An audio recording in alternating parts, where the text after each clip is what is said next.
Doon sa post ko, sa mga makakahula nito kung ano ang Arabic ng durian, ay magbibigay ako ng regalo or hadiah. Explain ko lang dito.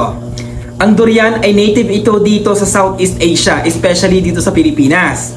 Well, basically sa Arabic language, walang matatawag or walang mahahanap na word na tumutukoy dito sa prutas na to. It is because hindi siya native sa Arab countries dahil native ito dito sa Southeast Asia. May mga Arabo na tinatawag nila itong Abu Shok. Abu Shok. Tinawag nilang Abu Shok dahil dito sa mga tinik-tinik niya. Okay? So, sa Arabic language, matatawag pa rin siyang durian kung ano yung original name na pinagmulan niya kung saang bansa siya originate or nagmula. So, dahil nagmula ito sa Southeast Asia at dito sa Pilipinas at tinawag itong durian, so sa Arabic language, matatawag pa rin siyang durian. So, wala talagang exclusive na word ng Arabic language para tumukoy or tumutukoy dito sa prutas na ito.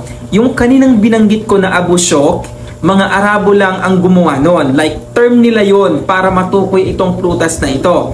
But sa Arabic language, wala po talaga itong Arabic language. Pero matatawag pa rin ito ng mga Arabo ng durian dahil sa pagkakakilala nito dito sa Southeast Asia. So, wala pong nanalo ha, dun sa post ko. Sa lahat ng mga nag-comment doon, wala pong nanalo. Pero thank you so much pa rin talaga dahil nag-effort kayo. At sobrang tawang-tawa ako. Sa dami ng mga comment doon nakakatawa.